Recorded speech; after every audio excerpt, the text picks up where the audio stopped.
சங்கீதம் 119வது சங்கீதம்.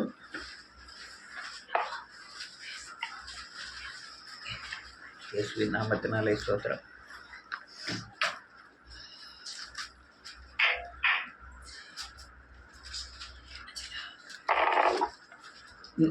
நூற்றி 53 160 வரையும் பேபி ஒரு வசனமும் மற்றவங்க ஒரு வசனமும் வாசிக்கணும். பேபி ஒரு வசனமும் மற்றவங்க ஒரு வசனமும் வாசிக்கணும். 119வது சங்கீதம் 153வது வசனத்தில் இருந்து வாசிக்கலாம். என் உபத்திரவத்தை பார்த்து என்னை விடுவியும், உமது வேதத்தை மறவேன். நீ வழக்காடி உயிரிழத்துக் கொள்ளும், உம்முடைய வார்த்தையின்படியே என்னை உயிர்ப்பியும். ரட்சிப்பு துன்மார்க்கருக்கு தூரமாய் இருக்கிறது, அவர்கள் உமது பிரமாணங்களை தேடார்கள். கர்த்தாவே, உம்முடைய இரக்கங்கள் மிகுதியா இருக்கிறது, உமது நியாயங்களின்படி உயிர்ப்பியும்.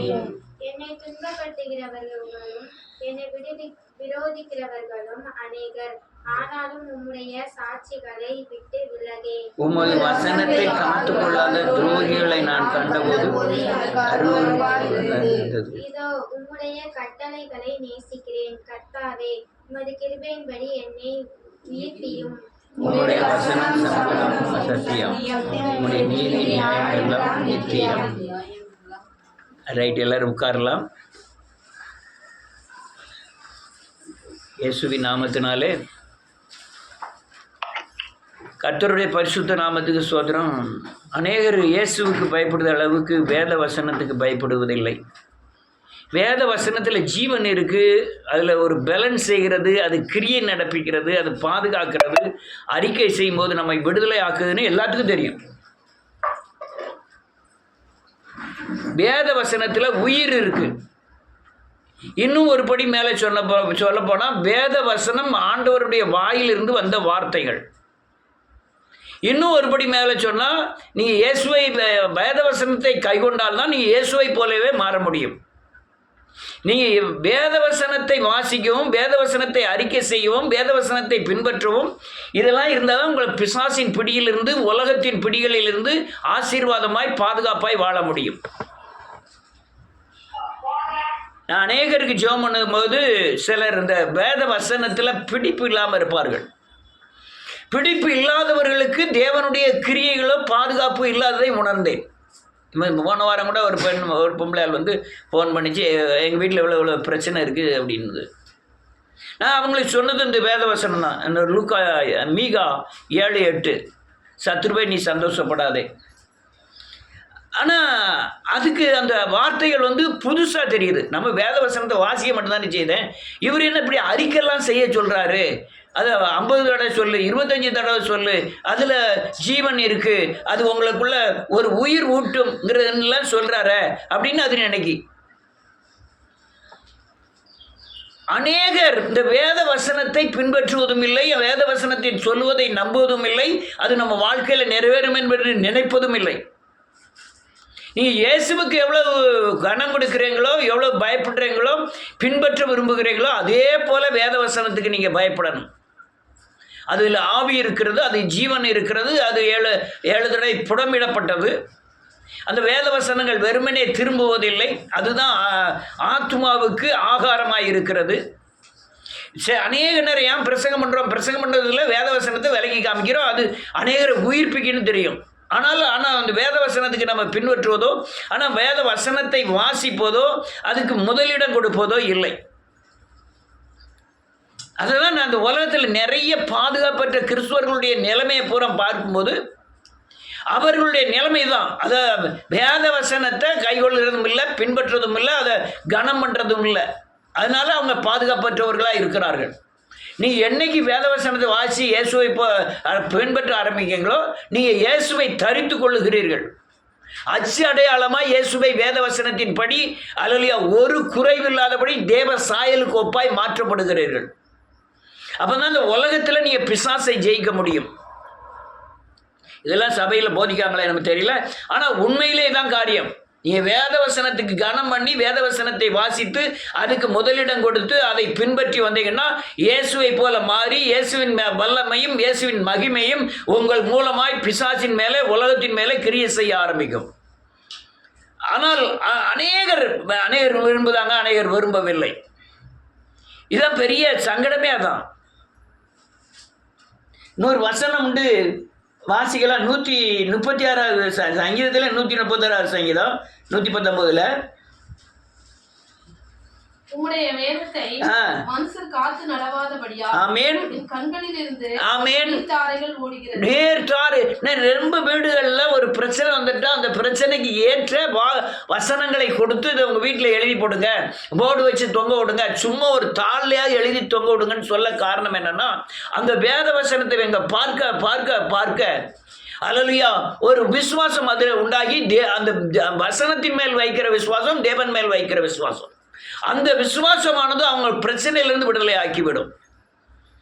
ஆசீர்வதிக்கப்பட்டவர்களுக்கு ஆசீர்வாதமான வசனங்கள், அல்லேலூயா துன்பப்படுபவர்களுக்கு துன்பத்திலிருந்து விடுதலை ஆக்கக்கூடிய வாக்குத்தத்தங்கள், பிசாசின் போராட்டங்களுக்கு இருக்கவங்களுக்கு பிசாசின் போராட்டத்திலிருந்து விடுதலை ஆகக்கூடிய வாக்குத்தத்தங்கள், இவைகளை நாம் வீடுகளில் எழுதி போட்டோம்னா அதுக்கு முதலிடம் கொடுத்து அது பிரகாசப்படுத்தினால், அது அல்லேலூயா எல்லாருடைய பார்வைக்கு முன்பாக வைத்தால், அதை வாசித்து வாசித்து வாசித்து நன்றியோடு கூட துதிக்கிறேன் இயேசுவின் நாமத்தினால, அதில் உள்ள ஒரு பலன் உங்களுக்கு கிடைச்சிடும்.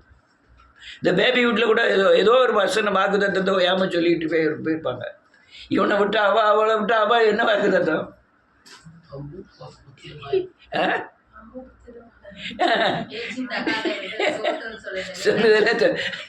இவனை வசனம். காரணம் என்ன? அந்த வசனம் நம்ம கண்ணில் படுது, பட நம்ம வாசி நம்ம உள்ள கரைக்கிறோம். நம்ம வம்பு பேசும்போது அந்த வசனம் வந்து உங்களுக்குள்ள கிரியை செய்யும். எழுதப்படுது, இருதயத்தில் எழுதப்படுவது ரொம்ப மேன்மையானது. அல்லேலூயா.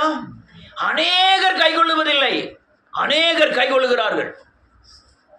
அநேகர் வார்த்தையை மறந்துருந்தாங்க. ஆபிரகாமை கூப்பிட்டு சொல்றாரு ஆண்டவர், உன் சந்ததியை இவ்வண்ணமாய் ஆசீர்வதிப்பேன். நம்பல.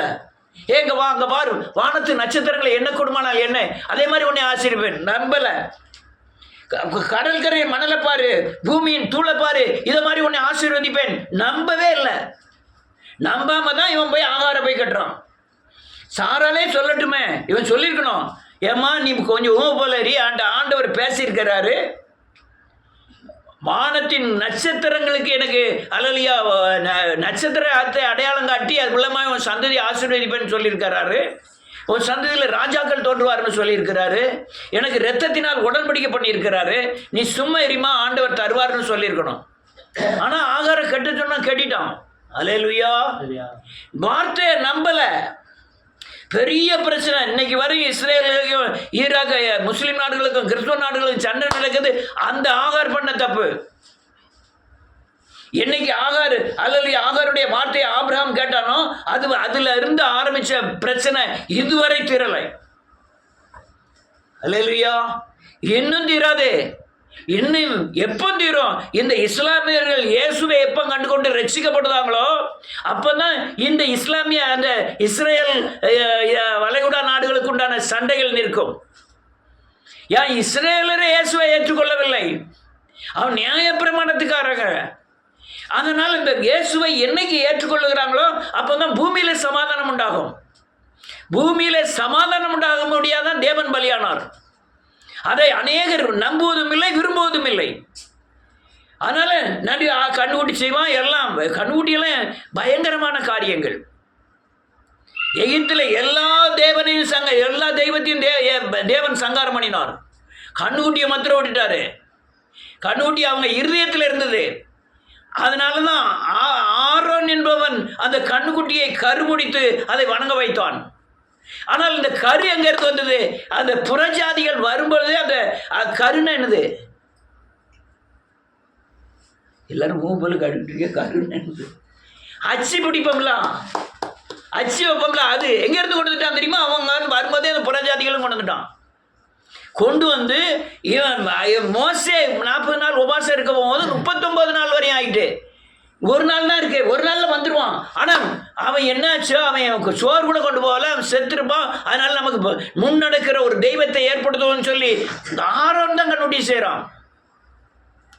வந்தது ஆரோன் வந்து கண்ணுட்டி செஞ்சோன்னா மோசே வரான், கீழே இறங்கி பார்த்துட்டு அவ்வளோத்தையும் அதில் நொறுக்கி சாம்பல் ஆக்கி தண்ணியில் கலந்து எல்லாத்தையும் குடிக்க சொல்லலாம். சரி, அது அப்படியே முடியலை அந்த கண்ணுக்குட்டி. அதுக்கப்புறம் தாவீது வாரான், தாவீது சாலமோன் வாரான், ரெகபெயாம் வந்துட்டான். ரெகபெயாம் சொல்கிறான், நீங்கள் அங்கே போய் கண்ணுட்டியை கும்பிடுறதை விட எகிப்தில் போய் இங்களே கும்பிடலாம்ட்டு அங்கேயே ஒரு கண்ணுட்டியை செய்ய ஆரம்பிக்கிறான். தேவனுடைய வார்த்தையை நம்பலை. அதுக்கப்புறம் அந்த ராஜாக்கள் அந்த கண்ணுட்டியெல்லாம் அழித்தார்கள். ஆனால் கடைசியில் இந்தியாவில் வந்து நுழைஞ்சிட்டு அந்த கண்ணுட்டி. தெரியுமா உங்களுக்கு? யார் ஆரோன்? யார் தெரியுமா? ஆசாரியன். ஆசாரியன் யார் தெரியுமா? இங்கே உள்ள ஐயன். அந்த ஐயமார் புறம் போலன் கணவாய் வழியாக மாடுகளையும் பற்றிட்டு வரான், அந்த கண்ணுட்டியை தெய்வமாக கும்பிட்டுட்டே வரான். ஐயன் புறமே அல்லையா சாமி என்ன தெரியுமா? மாடு தான் கும்பிடுத வேலை. நீ உங்கள் வேலையை அவன் எடுத்துருந்தான், அவன் வேலையை நீங்கள் பிடிக்கிட்டியோ.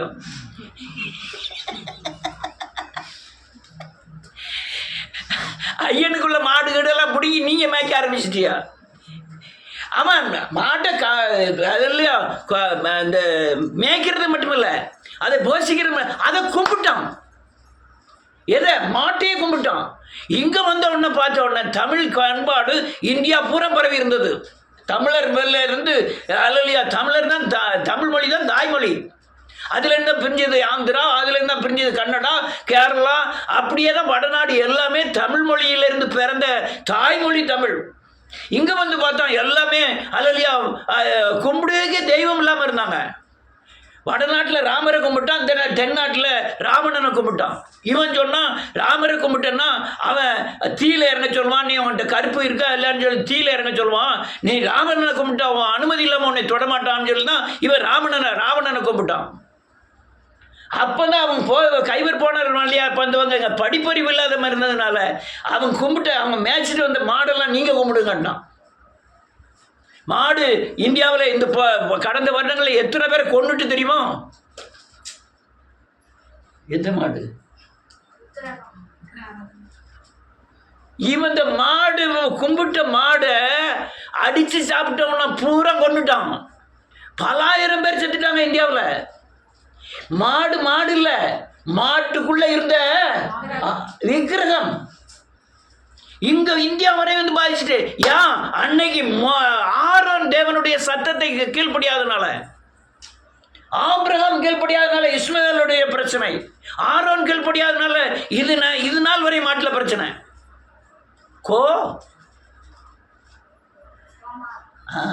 கோமாதா இதுவரையும் கும்பிடுறாங்க. நான் ஒரு சாமியை பார்த்தேன், பொம்பளை முகம், உருவம் வந்து மாடு. அது ஏதோ ஒரு சாமியை பார்த்தேன். இன்னும் நமக்கு தெய்வமே இல்லையா? அப்படிதான் அப்படி என்ன பண்ணிட்டான்? மாட்டை கும்பிடுறது மட்டும் இல்லை, நான் கும்பிடுறது மட்டும் இல்லை, நீங்களும் கும்பிடணும்.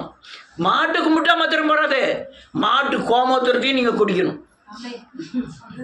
மாட்டை நெதம் தொட்டு கும்பிடணும். நீங்கள் வடநாட்டிலெல்லாம் ஒரே ஒரு பசு கலராக நல்ல பார்க்கறதுக்கு அழகான மாடாக இருந்ததுன்னா உங்களுக்கு டெய்லி 1000 ரூபா சம்பாத்தியம் பண்ணலாம்.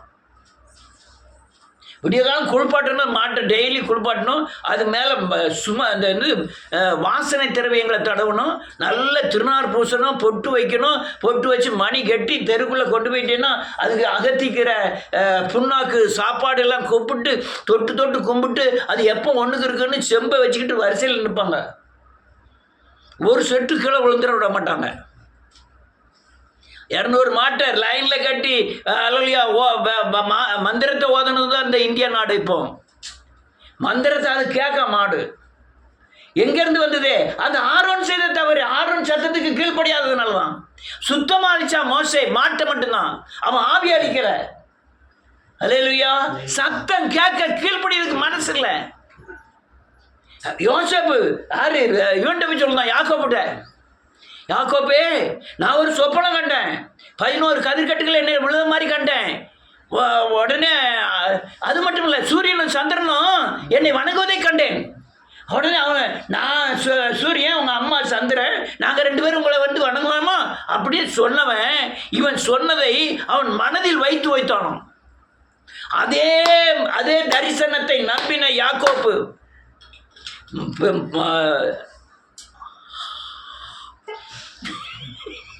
அதே தரிசனத்தை நம்பின நம்பாத யாக்கோப்பு தம்பி அண்ணமாரெல்லாம் சேர்ந்து இவனை குழியில் தூக்கி போட்டு வித்துட்டு ஒரு ஆட்டை அடித்து இவன் பலவர்ண அங்கேயே எடுத்து ரத்தத்தில் தோய்த்து அவன்கிட்ட கொண்டு போய் கொடுக்கான் யாக்கோப்பிட்ட. பையனை ஏதோ ஒரு மிருகம் பீருண்டது அப்படின்னு சொல்லி ஓன்னு அழ ஆரம்பிக்கான். அழுதிருக்க கூடாது. வார்த்தையை என்ன செய்யல? எந்த வார்த்தையை? அவன் மகன் சொன்ன தரிசனத்தை அவன் நம்பல. ஆண்டவர் என் பிள்ளைய கொண்டிருக்க மாட்டாருன்னு அப்படி சொல்லணும். தேவன் அந்த தரிசனத்தை கொடுத்தவர், வார்த்தையை கொடுத்தவர், நிறைவேற்ற வல்லவருங்கன்னு அவன் பேசியிருக்கணும்.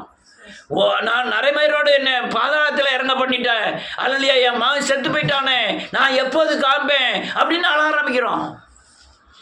தேவ வார்த்தை என்ன செஞ்சிட்டான்? மறந்துட்டான். ஆனால் அதே யோசேப்பு ஒவ்வொரு கணமும் அவன் ஜீவனுக்கு விரோதமாகவும், அவன் வாழ்க்கைக்கு விரோதமாகவும், சரீரத்துக்கு விரோதமாகவும் பயங்கரமான யுத்தம் வந்தது. குழியில் போட்டு அவங்க தூக்கி போட்டால் எப்படி இருக்கும்? நீ ராத்திரி முழுக்கும் குழிக்குள்ள கிடக்கும். பக்கத்தில் மரத்தை பார்க்க முடியாது, ஒளியை பார்க்க முடியாது, தண்ணி கிடையாது, சாப்பாடு கிடையாது. எங்கே கிடக்கும்? குழி. அதுவும் வேதத்தில் தெளிவாக இருக்குது. வெறுங்குழி. வெறுங்குழின்னா என்னன்னா ஒன்றுமே கிடையாதுங்க.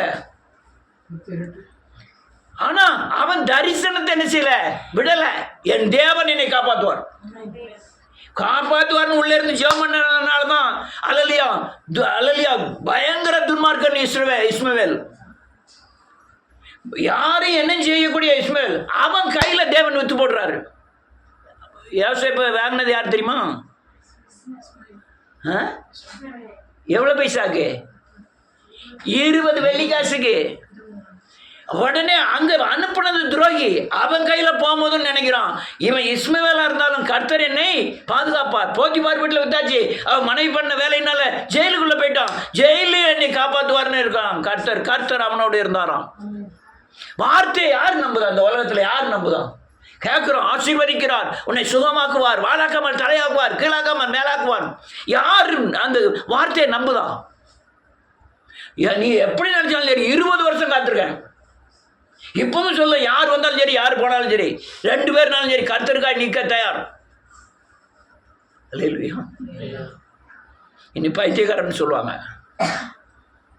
என்னால் முடியல. வந்து யார் கிருபாகரெல்லாம் ஒரு பிரச்சனை வந்தோடனே ஜெபம் பண்ணுவோம், குணமாக்குவோம் அப்படிலாம் வந்தது. ஆனால் அந்த பாஸ்டர் போன உடனே 3 நாள் உபாசம். நீ மனம் திரும்ப வேண்டாம், பாவ மன்னிப்பை பெற வேண்டாம், ரட்சிக்க பெற வேண்டாம், நீ அறிக்கை செய்ய வேண்டாம். ஆனால் குணமாயிட்டு. எப்படி?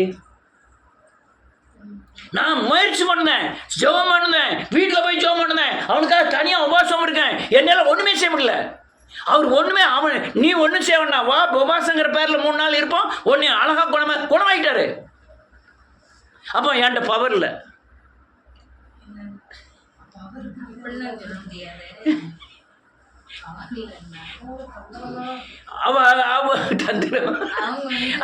அவங்க அத்தையா அதெல்லாம் வந்து இருந்தது. உடனே குணமாயிட்டு உபவாசம் இருந்தது. மனம் திரும்பணும், பாவமணி நிச்சயத்தை பெற்றோம், உங்கள் சாபம் யாருக்கெல்லாம் இருக்குன்னு கேட்டோம், அதுக்கெல்லாம் அறிக்கை பண்ண சொன்னோம். இது அழகாக குணமாயிட்டு. அந்த மலையிலலாம் வந்து ஜெபக்கூட்டத்துக்கு வந்து மேரியம்மா வீட்டுக்கு நல்ல பிரகாசமான முகமாயிட்டு. அதுக்கப்புறம் அவங்க போயிட்டு மொட்டையெல்லாம் அடிச்சுட்டு வந்தாங்க. இவங்க போய் மொட்டை போட்டான், அவன் அங்கே மொட்டை போட்டான். இது பிரச்சனை என்னன்னா, நான் கிருபாகரனுக்கு எனக்கு சொத்தப்படுத்த முடியலைங்கிறதான் அவரோட எண்ணம். யாரோட எண்ணம் தெரியுமா? நம்ம யாரு கூட மறந்து போச்சு, பர்னபாஸ் பிரதரோட எண்ணம். அவருக்கு என்னன்னா, அவர் ஒண்ணுமே செய்யல குணமாயிட்டு, இவர் எவ்வளவோ செய்யறாரு, ஒன்றும் குணமாகல. என்ன சுகமா? அவருக்கு பிள்ளை சுகமாகணும். நான் கரையம் கொட்டக்கூடாது, மனம் திரும்பக்கூடாது, பாவமணி பெண். அவனுக்கு இயேசுவை பற்றியே ஏற்றுக்கிட்டு பக்குவம் கிடையாது. எல்லாம் சத்தியமெல்லாம் போதிச்ச சத்தியம் உள்ளே இருக்கு. ஆனால் மனம் திரும்புதல் வேணுமே, பாவமணிப்பு வேணுமே. ஆனால் லேச குணமாயிட்டாரு. இதை பார்த்த உடனே அவருக்கு சி இவர் யாரு, அவர் தான் அப்படிங்கிற மாதிரி ஆயிட்டு. அல்லேலூயா. வேதம் என்ன சொல்ல தெரியுமா? வானத்திலிருந்து அக்னி இறக்கத்தக்கதான அற்புதங்களை செய்வானாம். அற்புதங்களை கண்டு நாம் மடித்து போகிறவர் அல்ல, பாவ மன்னிப்பை கொண்டுதான் நாம் பிரயாசப்படுகிறவர்கள். அல்லேலூயா. நீ பேச்சை யார் கேட்கா? சத்தியத்தை யார் கேட்கா? நீங்க நடைமுறைப்படுத்துறதுக்கு வேத வசனத்தை கேட்டாலும் வேத வசனத்தை நீங்க சொல்லும் போது விடுதலை ஆகும். ஒரு டாக்டர் எனக்கு ஃபோன் பண்ணிச்சு, ஐயா எங்கள் வீட்டுக்காரரு அல்லேலூயா நன்றியோடு கூட துதிக்கிறேன் இயேசுவின் நாமத்தினால குடிச்சு போட்டு வந்து நெதம் அடிக்காரியா, எனக்கு 2 பையங்க இருக்காங்க, அந்த 2 பையங்களும் அதை குடிச்சு வரதை பார்க்குறாங்க ஐயா, என்னால் நான் என்ன செய்யட்டு, நான் இந்த ஹாஸ்பிட்டலில் வேலை பார்க்குறேன், நான் ஹாஸ்பிட்டலில் வந்த உடனே எனக்கு ஃபோனை பிடிங்கி வச்சு கொடுப்பாங்க, நான் போகும்போது தான் அந்த ஃபோனையும் எனக்கு கையில் கொடுப்பாங்க, நீங்கள் நான் ஹாஸ்பிட்டலில் இருக்கும்போது நீங்கள் ஃபோன் பண்ணாலும் என்கிட்ட பேச முடியாது. அழுது நான் என்ன செய்யட்டு சொல்லுங்க அப்படின்னு. இவ்வளோ பெரிய பிரச்சனையில் நம்ம டான்ஸ் எல்லாம் அடிச்சு விட முடியாது. கர்த்தர் உடனே வாழக்காமல் தலையாக்குவார், அதெல்லாம் நீங்கள் கவலைப்படாங்க, அதெல்லாம் சொல்ல முடியாது. கரெக்டாக மைன்யூட்டாக பேசி அவங்கள விடுதலை ஆக்கணும். அல்லேலூயா. ஒன்றே ஒன்று கேட்டேன், உங்கள் வீட்டு ஆண்களாவது பெண்களாவது இன்னொருத்தர் வாழ்க்கையை கெடுத்துருக்காங்களா? யாராவது குடிகாரங்களாக இருந்திருக்காங்களா? போக்கடியாக இருந்தா? ஆமாய்யா எங்கள் தாத்தாலாம் அப்படி தான் இருந்தார் வச்சார். நீங்கள் அதிகமாக ஜெபம் பண்ணணும், அதிகமாக வேத வசனத்தை வாசிக்கணும், வேத வசனங்களை அறிக்கை செய்யணும். அதுக்கப்புறம் ஆளே காணலை. இவன் இப்படி தானே சொல்லுவான், ஒயாமல் பாவங்க சாபங்க மனம் திரும்ப சொல்லுவான், பாவம் மன்னிப்பு நிச்சயத்தை பெற சொல்லுவான், வசனத்தை வாசிக்க சொல்லுவான். அநேகருடைய கம்ப்ளைண்ட் ஆகும், எப்போ பார்த்தாலும் சாபங்க பாவங்க பாவரிக்கை செய்ய சொல்லுவோம். அடுத்தால வேதத்தை வாசிங்க, வேதத்தின்படி நடக்கலைன்னா உனக்கு இது வரும்னு அடிச்சு சொல்லலாம். யார் நான் போக முடியும்? அல்லேலூயா. அநேருடைய நிலைமை தான். யார் இப்படி இது சொல்றதெல்லாம் கை கொள்ள முடியும்? ஆமென். நீ இப்படிலாம் பேசினா அந்த 10 பேர் வச்சுட்டு தான் கடைசி வரையும் இருக்கணும். ஒரு ஆளையாண்டு சொல்லுது அவர் ஆர்சி. எங்கள் சொந்தக்காரங்க அவங்க ரசிக்கப்பட அவன் எப்படியாவது போய் சொல்லி 100 பேர் 150 பேரை சேர்த்துருட்டான். போலீஸ் கேஸ்லாம் வந்து நான் பார்த்துக்கிட்டேன். நீ எப்படியா பார்த்து 100 பேரை சேர்த்து ஏமாற்றி பொடிக்காது சேர்த்து வையே. அவர் அப்படி என்ன அயோக்கியத்தனங்கள். அல்லேலூயா அல்லேலூயா. 4 பேர் இருந்தாலும் சரி, 4 பேரையும் கரை திரை அற்றவர்களாய் பிசாசின் பிடியிலிருந்து விடுதலை ஆக்கி, சாப பிடியிலிருந்து விடுதலை ஆக்கி, இந்த பூமியில் பிசாசை ஜெயிக்கிறவர்களாய் மாற்றி தேவனுடைய ராஜ்யத்துக்கு ஆயத்தப்படுத்தினா அதே போதுமானது. 1000 பேர் நானே என்ன நினைப்பேன், 1000 பேர் வராங்கன்னு வச்சு ஒரு ஆள் கூட ரசிக்கப்படலை, நீ ஊழி செஞ்சு என்ன பிரயோஜனம்? ஆமென். அவன் வீட்டில் பிசாசில் அடிபடுதாம்பியா, அவன் வேதனையில் கிடக்கிறான், சாபத்தில் சாகுறான். ஆமென். ஆனா நீ ஊழியம் நடத்த எதுக்கு வேண்டான்னு எழுதி கொடுத்துட்டு போயிடணும். அல்லேலூயா. ரொம்ப கோமாளித்தனமா வசனத்தை ஒருத்தருமே கை கொள்ளுகிறது இல்லை, வசனத்தை வாசிப்பதும் இல்லை, வசனத்தின்படி நடக்க விரும்புவதும் இல்லை. 100 மனுஷன் தான், உத்தமனும் சன்மார்க்கனும் நீதிமானும் தேவனுக்கு பயப்படுகிறவருமானிய யோபு. என்ன பிரச்சனை தெரியுமா? ஒரே நாளில் மாடு புறங்காலி, ஒரே நாளில் ஒட்டகம் புறங்காலி. ஒட்டகம் மாடு போனால் பிரச்சனையே இல்லை, இந்த பிள்ளைகள் புறங்காலி ஒரே நாளில். வாயினால தேவனை பேசவே இல்லையா அதுன்னு சொல்லுது. ஆண்டவரே கடைசியில் வாசிக்கும் போது பார்த்தீங்கன்னா இவ்வளோ நாள் பேசுனது என் வாயை பொத்திக்கிட்டு தான் ஆண்டவரே, இனிமேல் நான் பேசவே மாட்டேன். அந்த நிலைமை நமக்கு வந்திருந்தா என்ன ஆகும் தெரியுமா? என்ன ஆண்டவர் அவர்கிட்ட நான் இவ்வளவு தூரம் ஓடி போய் ஷோம் பண்ணேன்னா ஓடி போனேன், எனக்கு ஒன்றும் கிடைக்கலையே அப்படிதான் பேசுவான். அவன் பேசவே இல்லை. பைத்தியக்காரி மாதிரி பதட்டுகிறாயே, தேவனிடத்தில் நன்மை பெற்ற நாம் தீமையை பெற வேண்டாமா? அவர்கிட்ட நன்மையை எவ்வளோ நன்மையை பெற்றிருக்கான் அவர். அல்லையா, ஒருபோது கைவிட மாட்டார். நீ வேதம் சொல்லுது, உலகத்தில் எல்லா வீரரை பார்க்கலாம் யோபுக்கு அதிகமான துக்கமா. நீங்க 6வது அதிகாரம் நீங்க 3வது வருஷம் பார்த்தீங்கன்னா அவன் துக்கம் மிகவும் கொடியதாக இருந்தது. இது மட்டுமல்ல, சாவு மட்டும் இல்லை, ஓட எடுத்து எப்படி இருக்கும்? நகர்ந்துட்டு சொரியுமே இன்ட்ரெஸ்டாக இருக்கும். எல்லாத்துக்கு இன்ட்ரெஸ்டாக இருக்குமா?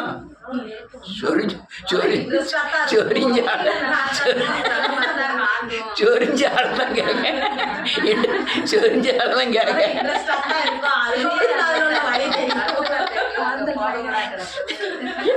சுகம் எதுல?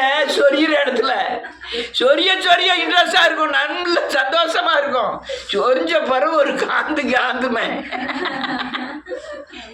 அவனுக்கு ஒரு நாள் இல்ல, 2 நாள் இல்ல, பல மாதங்கள் அவன் சொரிஞ்சுக்கிட்டு இருக்கான். ஓட்டை எடுத்து சொரிஞ்சுக்கிட்டு இருக்கான்.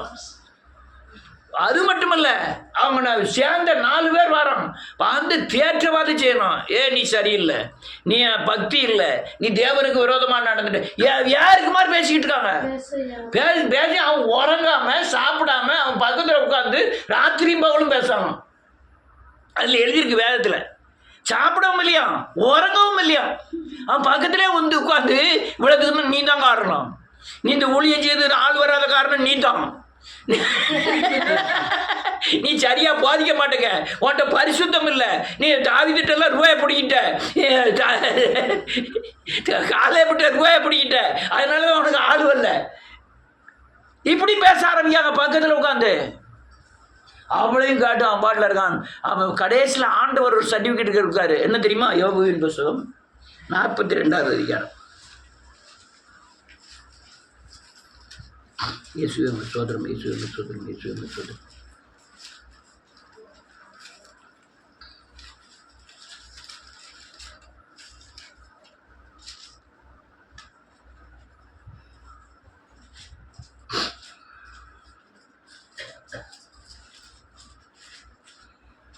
நான் வாசிக்கேன். 8வது வசனம் 42வது அதிகாரத்தில் பிற்பகுதி, கடைசி பகுதி. என் தாசனாகிய யோபு பேசினது போல நீங்கள் என்னை குறித்து நிதானமாக என்ன செய்யலையும் பேசவில்லை. அப்பொழுது தேமானியானான எலிப்பாசும் சூகியனான பில்தாதும் நாகமாத்தியனான சோப்பாரும் போய் கர்த்தர் தங்களுக்கு சொன்னபடியே செய்தார்கள். அப்போது கர்த்தர் யார் முகத்தை பார்த்து? இங்க பலி செலுத்தது யாரு? அவங்க 3 பேரு. இவர் யார் முகத்தை பார்த்து இவங்களை ஆசீர்வதிக்காம? யோபுவின் முகத்தை பார்த்தார். யோபு தன் சிநேகிதருக்காக என்ன செய்தானா? வேண்டுதல் செய்த போது கர்த்தர் அவன் சிறையிருப்பை மாற்றினார். யோபுவுக்கு முன்னிருந்த எல்லாவற்றை பார்க்கிலும் 2 கர்த்தர் அவனுக்கு தந்தருளினார். அல்லேலூயா. அந்த வார்த்தையின்படி நிற்கிறான். எவ்வளவு சங்கடம் தெரியுமா? வார்த்தையின்படி அப்படியே நிற்கிறான். தாவீது தேவ வசனத்தில் நின்னான். அவரை எப்போதும் எனக்கு முன்பாக வைத்திருக்கிறேன், நான் என்ன செய்யப்படுவதில்லை, அசைக்கப்படு. எலியா சொன்னான், நான் கர்த்தருக்கு முன்பாக நிற்கிறவன் பேசுகிறதாவது. அல்லேலூயா. வார்த்தையில் நிற்கணும். உங்கள் வாழ்க்கை வார்த்தையில் நிற்கணும். உங்கள் நடக்க வார்த்தையில் நிற்கணும். அல்லேலூயா. உங்கள் ஓட்டங்கள், பிரயாசங்கள், உங்கள் கஷ்டம், நஷ்டம் எல்லாத்தையுமே வார்த்தையில் கட்டப்படணும். அல்லேலூயா.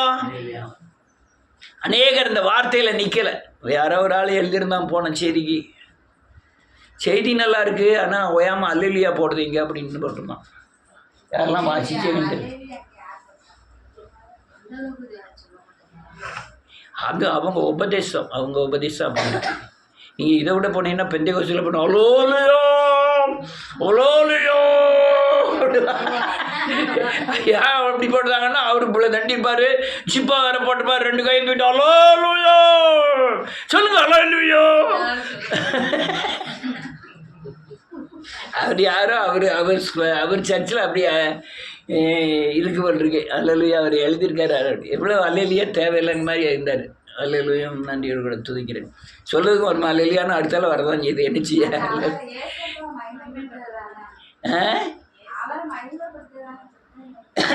இந்த செய்திக்கு அல்லேலூயா தேவையில்லைன்னு போடுவான். அல்லேலூயா. நிறைய ரைட். வேதம் சொல்லுது. யோபான் எழுதுறாரு.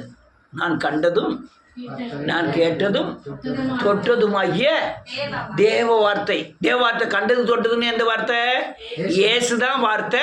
வார்த்தை தான் இயேசு. இயேசுவே என்ன சொன்னாரு? நானே வானத்தில் இருந்து இறங்கின ஜீவ அப்பம். வார்த்தை தான் அப்பமாய் இருக்கிறது. அப்பந்தான் வார்த்தையாக இருக்கிறது. நீ சரீரத்தை பிற்பதும் வேத வசனத்தை பகுத்து போதிப்பதும் ஒன்று. என்ன சொன்ன? ஒன்று. இயேசுவின் சரீரமும் சொல்லுங்க, வேத வசனமும் ஒன்று. நான் இயேசுவின் சரீரத்தை பிட்டு என்னை ஆசீர்வதியும் என்று பாவ மன்னிப்புக்கென்று புசிக்கிறேன். அதே போல இந்த பூமியிலே பாவ மன்னிப்புக்கென்று பாதுகாப்புக்கென்று வேத வசனத்தை பிட்டு என்ன அர்த்தம்? உள்ள அர்த்தங்களை புரிந்து அல்லது உள்ள சத்தியங்களை புரிந்து நான் புசிக்கும் போது, புசிப்புன்னா என்னது? நான் ஏற்றுக்கொள்வது. என் ஆத்மாவில் என்ன செய்வது?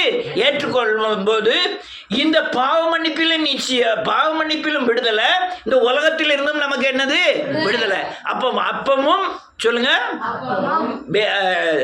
சரீரமும் வேத வசனமும் இயேசுவும் ஒன்று. என்னெல்லாம்? அப்போ வேதவசனம், இயேசு, சரீரம். நானே வானத்தில் இருந்து இறங்கினேன். யாரு? இயேசு. அப்பத்தை பிட்டு உங்களை ஆசீர்வதிக்க கொடுத்தாரு. அது யாரு? அதுவும் இயேசு தான். சரீரமும் இயேசு தான், வசனமும் இயேசு தான். இந்த காரியங்களை நீங்க தெளிவா புரிஞ்சுக்கிட்டீங்கன்னா இயேசுவுக்கு கொடுக்கிற கணம் வேத வசனத்துக்கு கொடுப்பீங்க. வேத வசனம் இயேசுவை பிரதிபலிக்கிற கண்ணாடி. என்னது? நீங்க இயேசுவை பார்க்கணும். எங்க பார்க்கணும்? வசனத்துக்குள்ளதான் யாரை பார்க்க முடியும்? நீங்க அந்த கோயிலுக்கு போனீங்கன்னு இப்படி அருவா வச்சு விட்டுருப்பாங்க, கண்ணாலே பார்த்துடலாம். ஆனா இயேசு அப்படி கண்ணால நீங்க எதுடைய வழியா பார்க்கணும்? வேத வசனத்தின் மூலமா யாரை பார்க்க முடியும்? இயேசுவை பார்க்க முடியும். உங்களுக்கு பாதுகாப்பு வேணும், அவர்கிட்ட வார்த்தை வேணும்னா நீங்க எந்த வழியா தான் போகணும்? வேத வசனத்தோட தான் யாரை பார்க்க முடியும்? இயேசுவை பார்க்க முடியும். ஆமீன். உங்களுக்கு விடுதலை வேணுமியா? எந்த வழியா போனோம்? நீ எவ்வளவுதான் ஜெபம் பண்ணாலும் வேத வசனத்துக்கு பொழியாம போகாம ஆத்தும தெளிவு என்ன செய்யாது? உண்டாகாது. நீ இயேசுவை சந்திக்கணும்னா எங்க கர்த்தாவே எப்படி? நீ அவன் அழகா ஜெபம் பண்றான். யாரு? ஆபிரகாமில் இருந்து ஆபிரகாம் ஜெபம் பண்ணான். ஆண்டவரே எனக்கு வாக்கு பண்ணினீரு. சரி, அவன் போட்டோம். ஈசாக்கு வரான். அவன் சொல்லலாம் ஆபிரகாமுக்கு நீ என்ன செய்தீரு? வாக்கு பண்ணினீரு. ஈசாக்கு போட்டோம். யாக்கோபு வரான். அவன் என்ன சொல்றான்? ஆபிரகாமுக்கும் என் பிதாவாகிய ஈசாக்குக்கும் என்ன செஞ்சீரு? வாக்கு பண்ணினீரு. ஈசாக்கு போட்டோம். அந்த யாக்கோபின் சந்ததி வரட்டும். இவங்க போற யார் எப்படி ஜெபம் பண்ணாங்க தெரியுமா? ஆபிரகாமிற்கும் ஈசாக்குக்கும் யாக்கோபுக்கும் நீர் என்ன செய்யறீரு? இந்த தேசத்தெல்லாம் செஞ்சீரு, வாக்கு பண்ணினீரே. அப்படி வாக்கு தத்தத்தை சொல்லி என்ன செய்யணும்? ஜெபம் பண்ணுறோம். அப்ப நம்மளும் என்ன செய்யணும்? ஏன் சொல்லுங்க, என்ன வாக்கு தத்தத்தை? அவட முடிக்க ஆரம்பிச்சிருவேல.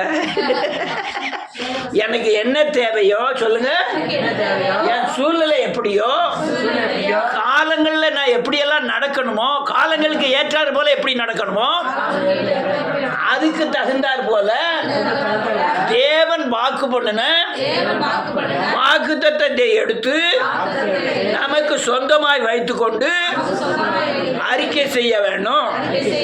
என்ன சொன்னேன்? நம்ம சூழ்நிலைக்கு ஏற்ற வாக்குத்தத்தத்தை எடுத்து அறிக்கை செய்யும் போது சொந்தமாக்கி கொண்டு அது என்ன செய்யணும்? வாக்குத்தத்தம் தான் யாரு? இயேசுதான் யாரு? வாக்குத்தத்தம். நம்ம வாக்குத்தத்தத்தை சொன்னா யாரை சாப்பிடுதோம், யாரை தொடுதோம், யார்கிட்ட கேட்கும்? வாக்குத்தத்தை தான் என்ன செய்ய சாப்பிடுறோம். எந்த வாய்க்கு இல்லை, ஆத்மா மனுஷனுக்கு. ஆமென். உங்களுக்கு ஆத்மாவில பலன் தருது என்னது? வாக்கு, வாசனம், வார்த்தைகள். அல்லேலூயா. அப்போ நீ வேத வசனத்தை எதை மாதிரி நினைக்கணும்? தேவனாகவே என்ன நினைக்கணும்? தேவ வார்த்தையாவே என்ன நினைக்கணும்? பவுல் ஒரு இடத்துல எழுதுறாரு, நான் தேவ வார்த்தையாகவே அவர்கள் ஏற்றுக்கொண்டார்கள் அப்படின்னு. தேவ வார்த்தையாகவே என்ன செய்யணும்? ஏற்றுக்கொள்ளணும். அவர் வாயிலிருந்து வந்த வார்த்தை. இதுல ஜீவன் இருக்கு, ஆவி இருக்கு. இது வெறுமனே என்ன செய்யாது? விரும்பாது. அது என்ன செய்யணுமோ அதை செஞ்சுட்டு தான் என்ன செய்யும்? திரும்பணும். நம்ம பார்க்கக்கூடிய கண்ணாடி என்னது? வேதவசனம் தான். அதனால நீங்க எவ்வளவு தூரம் வேதவசனத்தில் நடக்கீங்களோ உங்களை மேல இருக்கிற பழைய மனுஷன் போய் யார் வந்துருவா? புதிய மனுஷனாகிய இயேசு வந்துருவாரு. அப்ப உங்களை பார்க்கறவங்க யாரை பார்ப்பாங்க? இயேசு. இந்த கண்ணுக்கு என்ன செய்ய முடியாது? உங்களை பார்க்கிறவங்க இயேசுவை பார்த்தா பிசாசு உங்க மேல யாரை பார்ப்பான்? இயேசுவை தான் பார்ப்பான். அப்போ உங்க மேல அவனால என்ன செய்ய முடியாது? நீங்க உங்க மேல நீங்க வார்த்தையை நடைமுறைப்படுத்தாம உங்க மேல பழைய மனுஷமான சொல்ல மாட்டான் தெரிஞ்சா அவன் அழகா என்ன செய்வான்? மேற்கொள்வான். உங்க மேல நீங்க வசனத்தை கை கொண்டு பாவ மன்னிப்பு நிச்சயத்தை போட்டு நீங்க இயேசுவை போல மாறினா வர உங்க நேரம் பிசாசு அப்ப என்ன செய்வான்? மேற்கொள்ள மாட்டான். உன்னுங்களை கண்டான என்ன செய்வான்? பயந்து ஓடுவான். அவனை எதிர்த்து நிற்க பலனே நீ இயேசுவை போல மாறுவதுதான். இவ்வளவு தூரம் சொல்லியிருக்கேன். புரிஞ்சுதா? ரைட். கர்த்தருக்கு ஸ்தோத்திரம். ஏன்னா சிலர் கை கொள்ளுறாங்க, சிலர் கை கொள்ளுவதில்லை. கை கொள்ளாதவங்க நெடுநாள் துன்பத்தை அனுபவிக்கிறார்கள். ஆபிரகாம் கை கொள்ளாதனால தான் இது நாள் வரையும் இன்னும் ஏத்து வரையும் குண்டு போட்டுக்கிட்டு இருக்கான். ஹல்லேலூயா. அதே மாதிரி நன்றியோடு கூட துதிக்கிறேன் இயேசுவின் நாமத்தினால. யாக்கோப்பு கை கொள்ளாதனால தான் இந்த இஸ்மவேல் சந்ததி பெருத்தது. யார்? எந்த சந்ததி? இஸ்மவேல் போய் தான் ஏசாவின் சந்ததியோட இணங்கிட்டாங்க. ஏசா சந்ததி வேற, இஸ்மவேல் சந்ததி வேற. ஏசா சந்ததி அடுத்த தலைமுறை. அவங்க ஏசா சந்ததியும் இஸ்மவேல் சந்ததியும் பெண்ணு கொடுத்து பெண்ணை எடுத்து அவங்க ஒரே கூட்டமாக மாறிட்டாங்க. ஆமாம். அதனால தான் அவங்கள பிரிவுகள் அதிகம், அநேக பிரிவுகள். காரணம் ஏசா சந்ததிகள் இஸ்மவேல் சந்ததிகளாம் பல பல வைப்பாட்டிகளை வைத்து ஏகப்பட்ட குழந்தைகளை பிரிவுகள் ஏற்பட்டு அநேக பிரிவுகளாய் மாறியது. இதெல்லாம் காரியங்கள். அதனால் நீங்கள் புரிந்து கொள்ளுங்கள். நம்ம தேசத்தில் இருக்கிறதும் அந்த விக்கிரகங்கள் தான். விக்கிரகம் என்ன? விக்கிரகம் கண்ணுக்குட்டி. அதனால தான் அவன் ஒரு ஊழியக்காரனை அடித்து சாணியை வாயில் திணிக்கான். அந்த கோமூத்திரத்தை எடுத்து வாயில் ஊற்றுறான். ஏன் தெரியுமா? அந்த விக்கிரம் வேற ஏதாவது செய்யலாம்ல, தண்ணி ஊற்றலாம், வேற அந்த சாணியை எடுத்து தடவுதான். அந்த விக்கிரகத்தின் கிரியைகள் அதெல்லாம் கெட்டுவதற்கு சண்டை இல்லை, ஆத்ம சரீர பலன் இல்லை. நீங்கள் சரீரத்தில் யாரை போல மாறணும்? இயேசு போல மாறினாதான் விக்கிரகத்தின் ஆவிகள் எல்லாம் என்ன செய்ய முடியும்? ஜெயிக்க முடியும். கர்த்தர் உங்களை ஆசீர்வதிப்பாராக. எல்லாரும் எழுந்து நிற்போம்.